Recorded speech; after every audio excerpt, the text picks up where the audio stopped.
We as dealership operators, dealership people, there are really only 3 things that we want and need. Sell more cars, make more money, and create more loyal lifetime customers. Like, that's really it.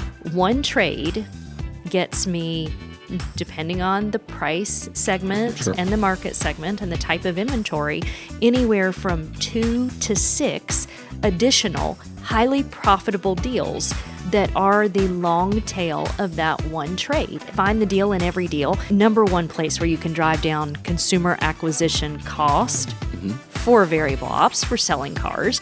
Number one place where you can acquire really awesome vehicles, trades. It's a gold mine that dealers, even the ones that think they have service drive processes, is your service advisor making sure that they have a Kelley Blue Book instant cash offer at their point of sale. Have you ever done kind of a top 10, bottom 10% exercise in your organization to look at like your best operating, most profitable stores and your poorest operating stores and looked at their cost per lead? Whose cost per lead is always lower? The poorest operator. Because the 2 ways to drive down your cost per lead are have crappy leads or do a really poor job working them. If the content isn't relevant, if you're not keeping them attached to you, and it takes you 25 leads to sell the same car that the sister store down the street can sell with 5 or 6 leads, of course your cost per lead is going to be lower. And you know what? Welcome to the Shift into Profit podcast, where leaders come to evolve, teams come to improve, and dealerships come to grow. Every episode delivers the insights you need to transform your people and maximize your performance. Let's shift your store into a new level of profit. Hey, what's going on, Podcast Nation? It's Jason Harris here, and thank you for joining me on another episode where I get to talk to, well, anybody and everybody I want to talk to when it comes to the processes, the people, and the technology that we need to create more profitable dealerships. And I have an amazing guest with me today. I am so excited to get into some really great content. But hey, we can't make great content like this without our sponsors. And here's a quick message from our sponsor. For years, I've been saying that we have a process problem in our industry. We all talk about the road to the sale or the service write-up process or F&I menu process, but very few dealerships actually know how well their teams are following those steps. A process is only as good as how well we can measure it. Think about it. As an industry, we spend massive amounts of money and time getting customers to walk into our showroom or service drive and shake our hand. But the only thing we have to determine whether we did a good job is a checklist. Did we greet them?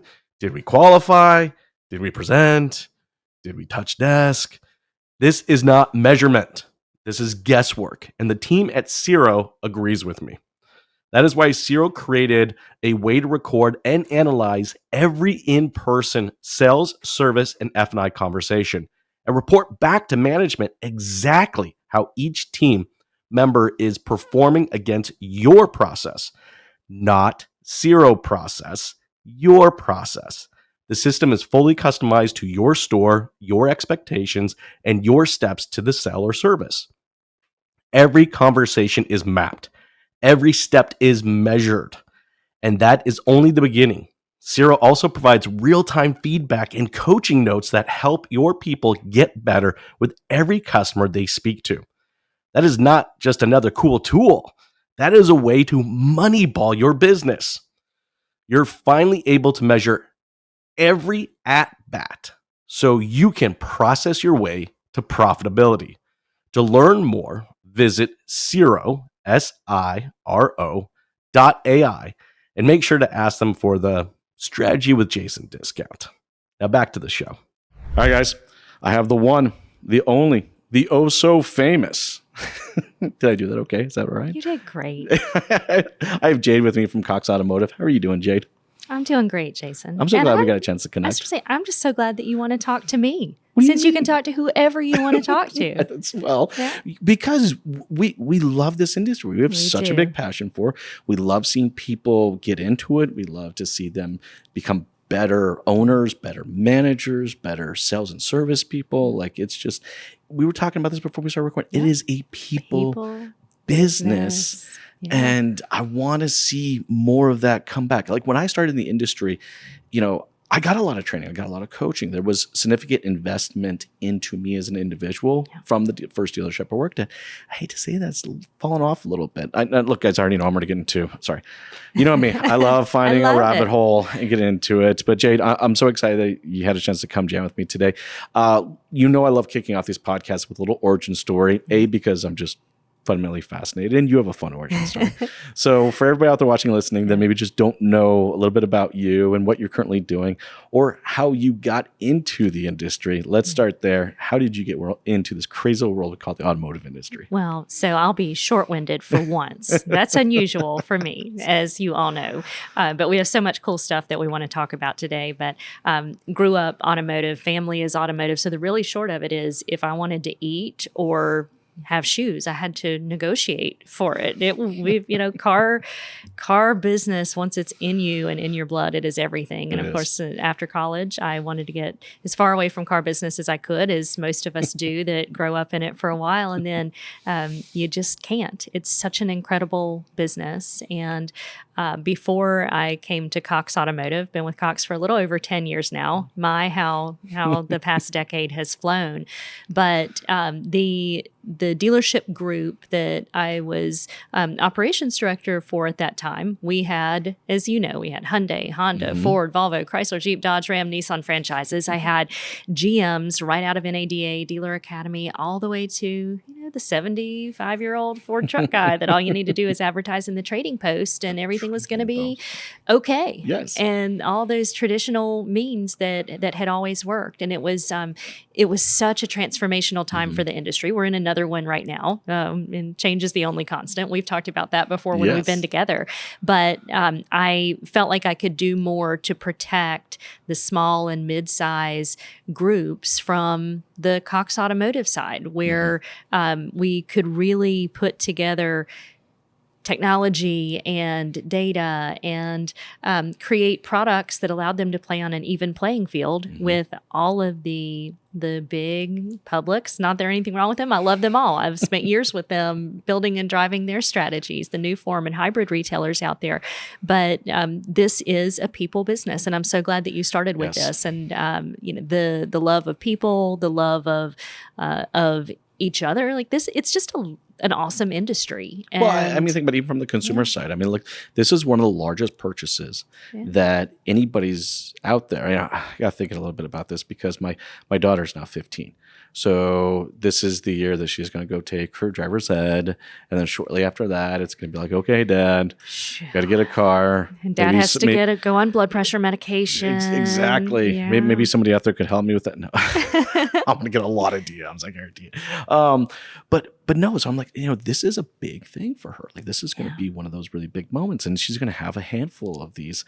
And it's just like the people just make that such a big difference. It can make and break that entire experience. But I think it's the process that sits behind those people, right? That ultimately is that juice. It's that the fuel that drives a good dealership's engine. You know what I mean? Yeah, I definitely do. I have spoken a couple times today on AI and technology and all the products. Of course, the buzzword, you can't go to a conference and not talk about AI and CDPs. But when it comes right down to it, even those tools, and you're doing this with your business, you're looking at these people first technologies and companies that you have to have the underlying data and capabilities, but it's all about making your marketing smarter, but ultimately making your operations stronger and your people happier and more efficient at what they do so that they can do more with the same, not necessarily more with less, because we love talking about market share. I know you're going to, that is my favorite word. But the way you gain market share is by making people really happy, and making your customers really happy starts with making your staff really happy. You got to bring them along with 100%. You with all of this change that is ahead of us. So it is the love of people and the love of the business that got me here and keeps me here. Well, I mean, and I'm glad you brought up the market share because that's where I want to go. Look, we can't optimize our people and our processes without having some form of just like, what's our baseline here, right? And, we're going to get into a little bit of ROI and guys, I've done podcasts and attribution models and stuff like that. And there's just too much, I think, for the average dealer out there to really look at and like, what do I really, really look at that's going to help me build a people and process around, and what ROI is. I mean, yes, money is key, but I mean, what key or KPIs should I really be paying attention to that will help me understand that the people and processes I've put in place are actually doing the right thing? So let's get into it. ROI, what's your thoughts? Yeah. So first, just to reiterate what you said, time is money and money is money. Yes. And we as dealership operators, dealership people, there are really only three things that we want to need: sell more cars, make more money, and create more loyal lifetime customers. Like, that's really it. And you said it. We have gotten so fancy over the last 10 years in the ways, and there are some really important technologies that exist for companies that are ready and looking for full end-to-end consumer journey tracking, identity resolved, household algorithms that can tell us exactly everything. But the truth is, we are trying to sell more cars, make more money, create more loyal lifetime customers. And ultimately, there are two metrics that matter in my mind, but the most important one is market share. We heard a lot post-pandemic, companies that were looking at getting into e-commerce and digital retailing. It's like, oh, we don't have incrementality. We were going to have incrementality. Well, you can't have incrementality when you have 40% less inventory than you had a year ago. There's some really simple math that sits at the heart of where our dealerships need to have the finger on the pulse of their business to really understand if what they are doing is working or not. Because you're either winning or losing. And and you have to be able to stress test it, right? Yeah, that's exactly right. I got to stress test my marketing. I got to stress test my data strategy. I got to stress test my process, and I got to stress test my people, and everything has to be pushed against something. Yes. And it's funny because when I grew up into this business, market share was everything. It was the North Star. And at some point in time, and maybe it was the pandemic that did it, but we kind of lost sight of that a little bit. And to your point, for the last decade, it's been impressions and CPM, CPLs, CPCs, whatever other three-letter acronym I can come up with to be like, it's like, no, we should be focusing on the engagement, not the results, but the results need to be the North Star. Yeah, that's exactly right. You can do incredible marketing. You can have incredible conversion. And marketers, people have laughed at me the last 10 years when I've said, if you think about cost per VDP or cost per lead, we can flip a switch as a marketer. I can drive 10,000 or 100,000 VDPs on any unit out there, of course, any day of the week that I want to. A light bulb goes off when I say, have you ever done kind of a top 10, bottom 10% exercise in your organization to look at like your best operating, most profitable stores and your poorest operating stores and looked at their cost per lead? Whose cost per lead is always lower? The poorest operator. Because the two ways to drive down your cost per lead are have crappy leads or do a really poor job working them. You can get all the leads in the world, but if you said this, yeah, can you repeat one more time? Just this is important. If you don't follow up right, if the content isn't relevant, if you're not keeping them attached to you, and it takes you 25 leads to sell the same car that the sister store down the street can sell with 5 or 6 leads, of course your cost per lead is going to be lower. And you know what? If you need that many leads to sell a car, it's probably going to sit on your lot for 45 days instead of 12. You know how many more VDPs you get in 45 days than 12? So who has the lower cost per VDP? The one who's the vehicle's sitting on the lot for 45 days. And so these are really basic common sense things. But as an industry, we have kind of grasped onto what I think are metrics that work in far less complicated, far less hairy retail verticals. In the car business, we know no two deals are ever the same. No. 80% of the deals have hair on them. Soap. Yeah, that's exactly right. We're not selling a Whirlpool washer and dryer. Everyone is different. There is not a distinct apples to apples competitive set, not even with new cars now, the complexity of trim packages and and just the audiences that are buying. Oh my goodness, right? I mean, that's like, right. You could have Incentives 16 by different types of market. audiences buying. You bet. And so I just keep coming back to the very basics of market share and return on investment overall. Yes. Overall, look at that big picture and recognize that still, even in 2025, such a small fraction of consumers are doing the trackable things in a really consistent way, like Thank you leads. for saying that. Such different behavior All over depending the on place. the age segment, the market, the demographic, the psychographic of the consumer. We've been trying to find things you can sink your teeth into as a dealership or group operator, and they've just been really misleading things, and we're losing market share as a result. And if you are losing market share, you are decision making with a really big blind spot, most likely, because you're measuring those CPs that have really nothing to do with anything about selling cars and being profitable on a per unit basis.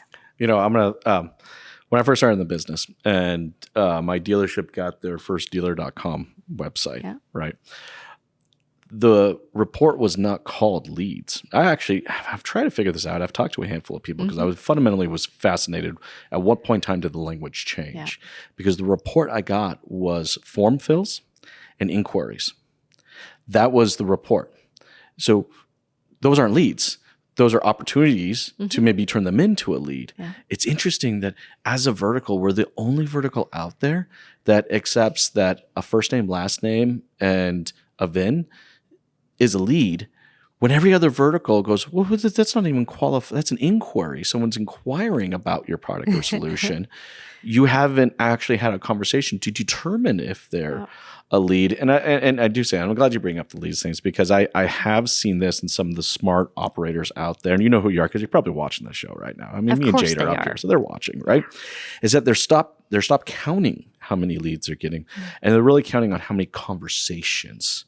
Opportunities to do business. Exactly, right? It's like, okay, who cares if I got 500 leads last month, right? Like, okay, I'm glad you bring this swing back, because I really do. Like, I mean, I know you all seen Moneyball, all right, but that's true. Like, we do really have to kind of Moneyball this, because to your point, you said it earlier, these much larger publicly traded, they do that, all right, from a corporation's perspective, right? It is, everything is tracked, all right? There's a data set behind every activity that goes out there. And I think if we don't start as just real operators, really start moneyballing our way, through our marketing, through our sales efforts, through our service efforts, through our F&I efforts, like, we're going to lose. Yeah. I mean, we've already seen groups getting sold up and bought up on a very, very regular basis right now. And it's not like they were bad groups and they weren't bad stores. They just, they didn't have the right operations. They didn't have the right people. They didn't have the right process in place. And I want to get into this because we talked a little bit about before we started recording. We started the long tail trade, right? Yeah. Because too often we just look at everything as just such a 30, 60, 90 day period. And we're not looking at that bigger picture. Let's get into that because I know you got some cool thoughts. Yeah, you bet. So I'll preface it with the amount of time we as an industry have spent teaching the consumer about one price selling.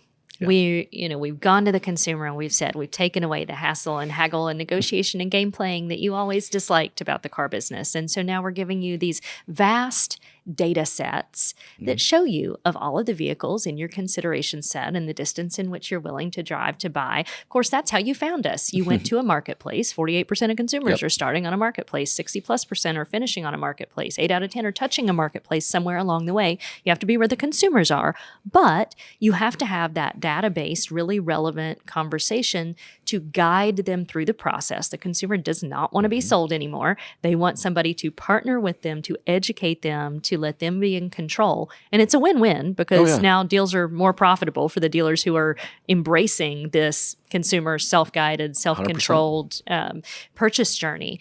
But to that point, we've taken the complexity and the mistrust out of the price of the car and we've just put it on the trade.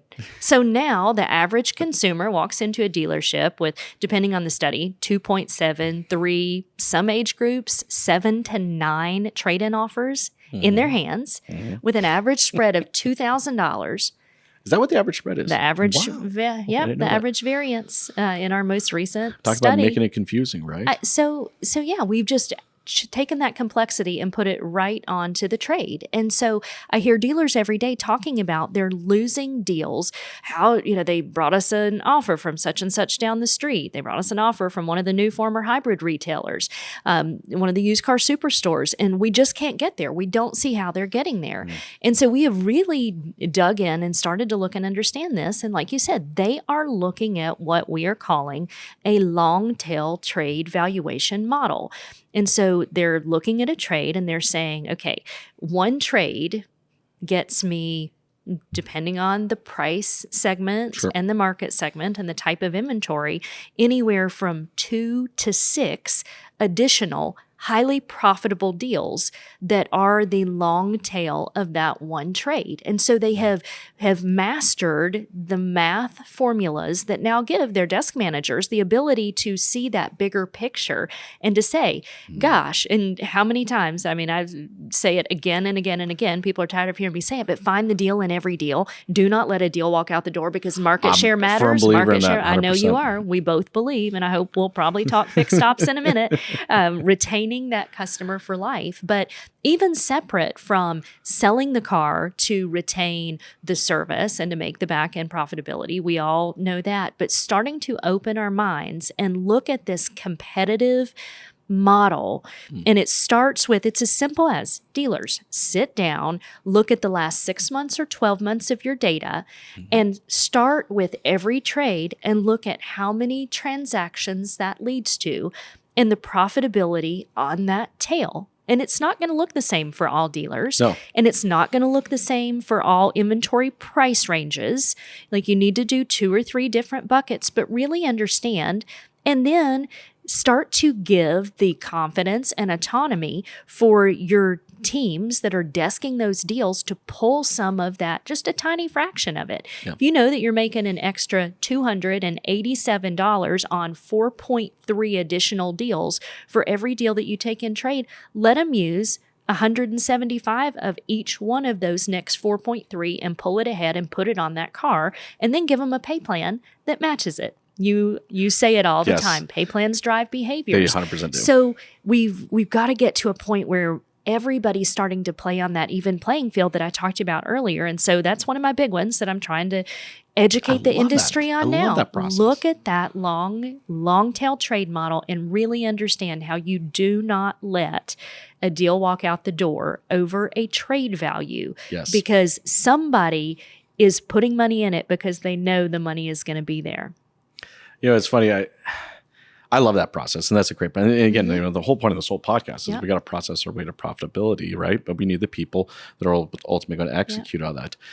So I was just kind of thinking about that. As a salesperson, are we training our team to handle those conversations when that person comes in with 4 or 5 different trade valuations from this and that and every other company? I've not found one dealer yet. I didn't think of anyone off the top of my head. Every conference, every event, every group that I speak to, raise your hand if you know exactly how every consumer-facing person in your organization would answer the question of, well, they just offered me $1,250 more than you did.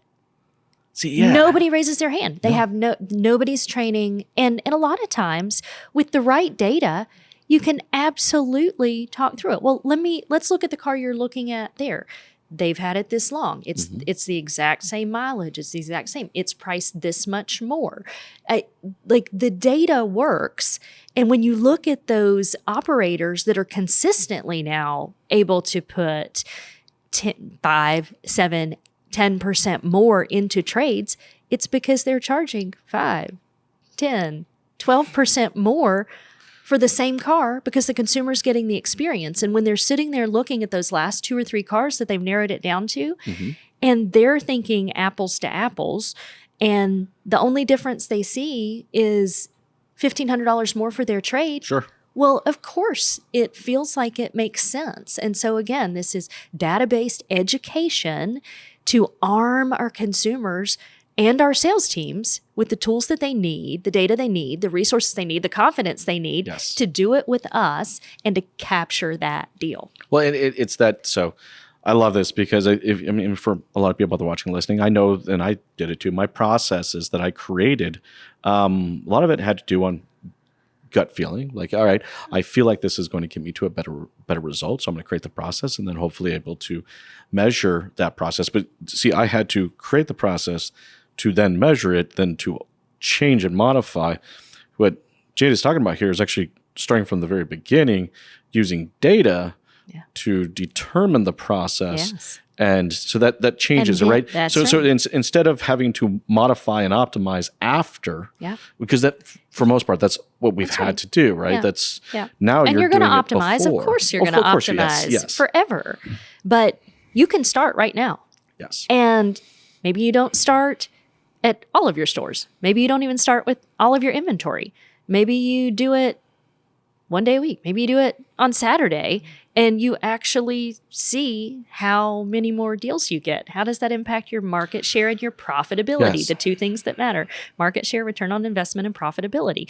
And even if your marketing is fantastic, if you're losing the deal over a trade value, you think you're not getting ROI on your marketing. And that's where we have to be able to find what you're actually doing is your processes are not competitive in 100%. Today's playing field, today's game, and you're losing and then your decision making for the wrong reasons because the problem isn't the thing you thought was the problem. See, I love this, guys. I mean, this is why I love talking to Jay. This is so much fun, right? So, I mean, think about this.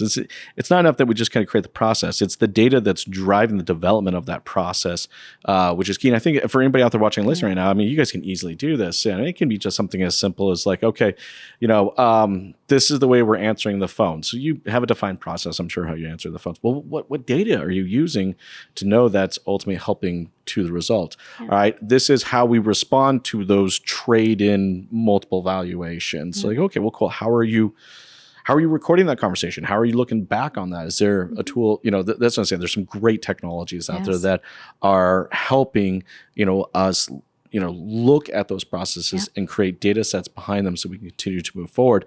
And that's just ultimately to eventually get into the most important part of our business, is the service department, the fixed ops, right? I mean, this guys, come on, we know this is where we're making our money, right?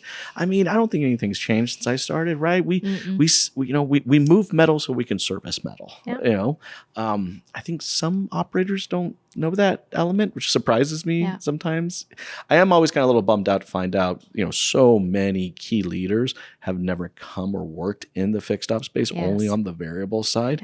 And you can normally tell that real quick. You can. It doesn't take much. So let's get into the service. It's like a pump in, pump out report that manufacturers aren't sending anymore. Like these absorption rates, nobody's looking at some of these key metrics that were so important to dealership profitability in our dealership days. I remember, I had a great mentor that is a funny story. I'm sure I've shared it. Book. How many do we have that are in the same category? I had a great mentor tell me, when I first bought my first dealership, was, hey, look, Jason, all you need to do is sell 5,000 cars. I hope I sell a lot more over the course of my ownership, more than 5,000 cars. He goes, no. You create those loyal customers that will turn into 10, 15, 20, 25,000 cars sold over the time that you own that dealership. And long tail model. It was a long tail model. Now he had a very simplified way of doing it, kind of a, do right by the customer, right? But and I'm not saying that thesis hasn't changed, just we now have to look at the data to help support that. So let's get into one of those key elements, which is that service drive, because not only do I think the loyalty is made and broken on the variable side, but it's definitely consistently made and broken on that service drive. And I know you got some thoughts on it. Yeah. So I love fixed ops. Any service, repair, maintenance, recall, warranty, parts, accessories, aftermarket, after point of sale, F&I, product sales. I mean, there's so many revenue streams that exist for a dealership, and it's so important. Most of the data says it's 50 to 56% of a dealership's profitability. It's maybe 10% of their budget, maybe. And Always blows my mind, but yes. and like 2 to 5% of their focus when they are decision making and thinking about areas to optimize and invest and grow. This is also an area where we should be measuring market share. Are 100%. are we winning or losing on brand, off brand? And I just it's so critical for every part of the dealership's profitability and success. Number one place where you can drive down consumer acquisition cost for variable ops, for selling cars. Number one place where you can acquire really awesome vehicles, trades, whether they buy or 100%. I would buy my own vehicle way before I bought anything else. Yes, it is. It's a gold mine that dealers, even the ones that think they have service drive processes, maybe they have a process for my sales team is held accountable by their desk manager daily to go back and shake hands with every one of their past customers that is in today for service. Sure. Well, that is a process, but is your service advisor making sure that they have a Kelley Blue Book instant cash offer at their point of sale? Is the salesperson coming up? Is the salesperson or somebody on the front end involved in any RO that comes back that's over a certain dollar amount to just make sure that that consumer has options between trading versus servicing? Or like there are so many places in the service drive that should tie directly in. And the biggest thing that I love about the service drive, we're going to go back exactly where we started, which is this is a people business. Yes. Now, because so many steps of the purchase journey across every age segment are happening online, and as people are likely going to be holding vehicles longer because of what's happened with we've already been to rates see that. I think it's negative equity. 2 years longer now. Yeah, it's just we're in a different environment, different macroeconomic conditions that we have been in. But your service drive is such higher touch point where your dealer has any of those dealership staff that are consumer facing have the opportunity to interact directly, personally, to set expectations that they can meet or exceed, to give an experience that feels white glove and unique and special, to share the energy and the culture and the goodness of your dealership and the reasons why people want to do business with you and want to send repeat and referral business to you.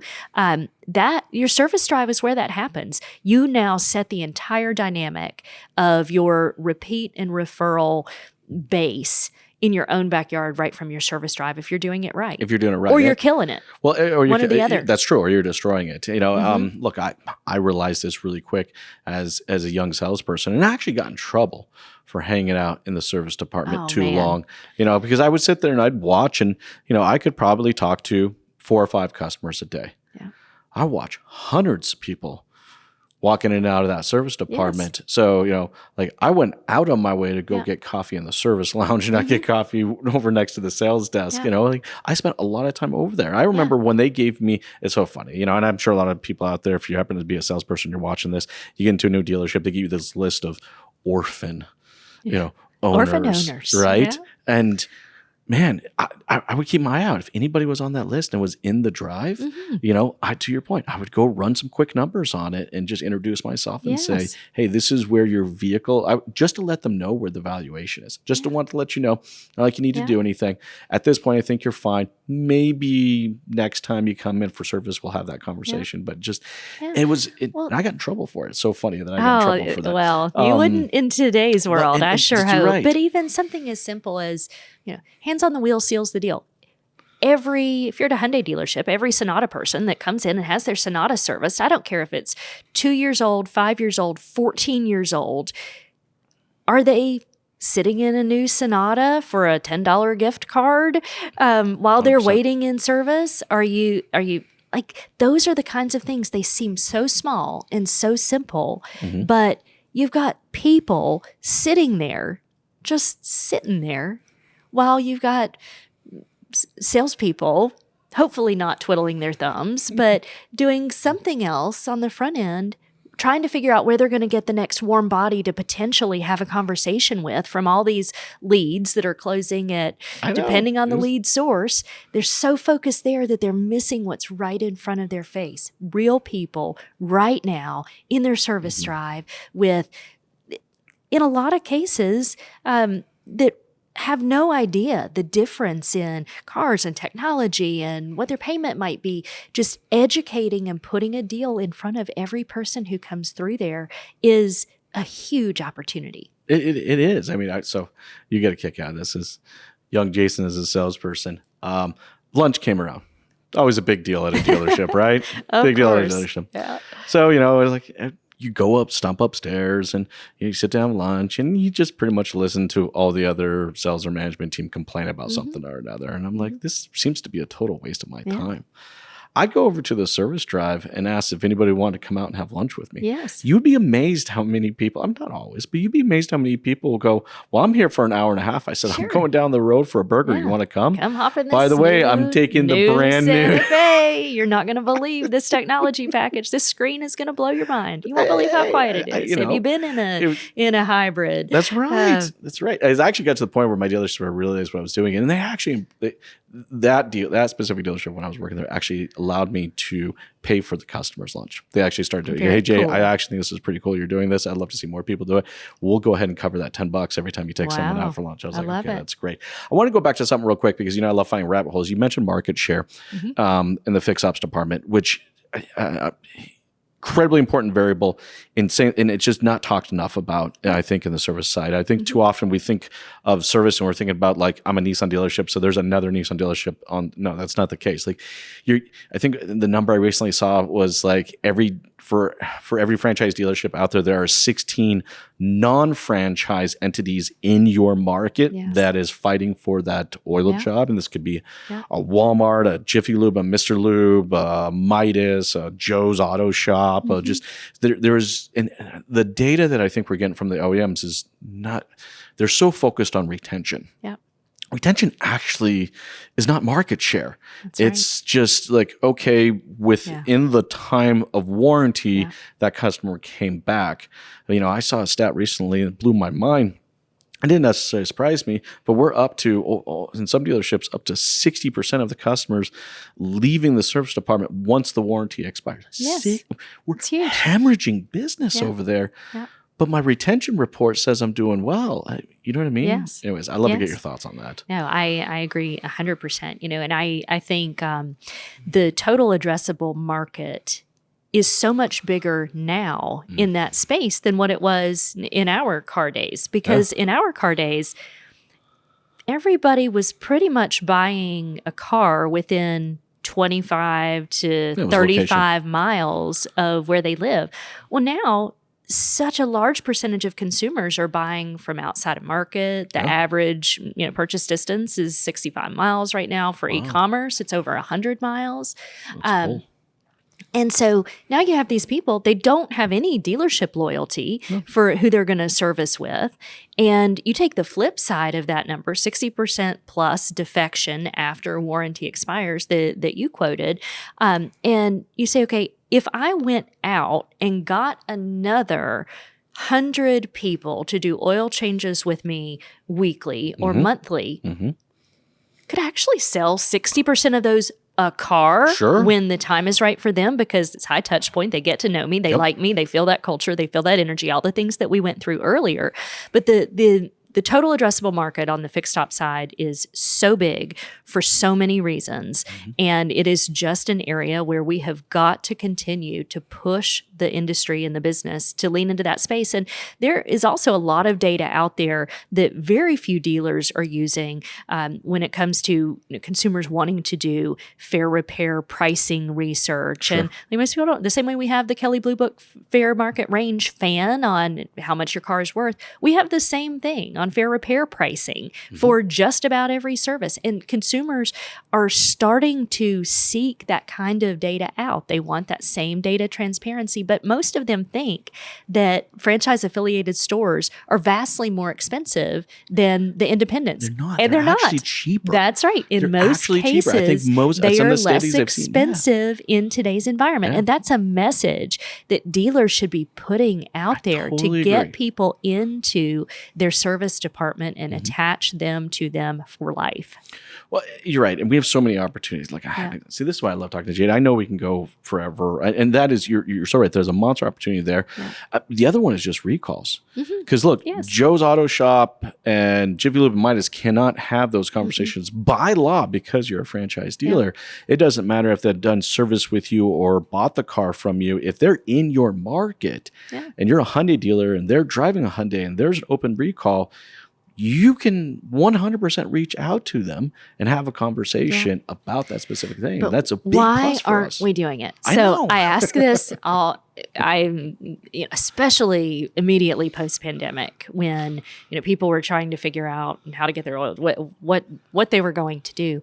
But the number one reason, technician shortage. We can't find technicians. We can't staff. We don't have enough service space. They are out there, or they are willing to be trained. It comes back to finding the right people, setting a career path for them, make it a career, show them the long term, but start them in your reconditioning department and daggum, pay them well. Then teach them to be oil techs. Then teach them the next thing. Then let them shadow a master tech. Then let them, we have got to change this ourselves as an industry. It's the only way we're going to get there.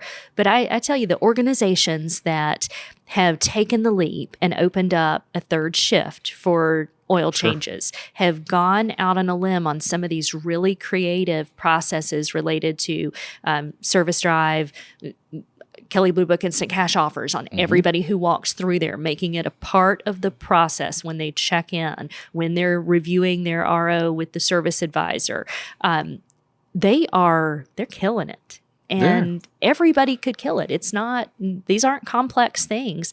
It's just, you got to take the leap and do it. You got to take the leap and do it. You got to commit the time to it. And, the whole point of this podcast, it is the people and those processes. And when they're aligned, some amazing things happen. Look, I know as we're getting towards the tail end of our time, and I feel like I could record a lot longer with you, Jade. Yeah. But hey, before I let you go, for everybody out there watching and listening right now who would love to connect with you, learn some more, maybe listen to some of the podcasts that you've done, where's the best place to do that? So of course you can find me on LinkedIn, Jade Terreberry, or you can visit me at b2b.autotrader.com/fortheroadforward, which is where you will be one of the first to see all of our Cox Automotive consumer studies that come out. You can see all of the great bonus content and all of our For the Road Forward podcast episodes, of which Jason has been a previous guest and will be a future guest here very short ordered, because this has been a great conversation and I thought of 10 other topics that I would love to discuss. I was thinking the with same you. thing. I was like, you got to do more of this. You bet. Well, hey, for everybody out there watching and listening, we really appreciate you. Hey, look,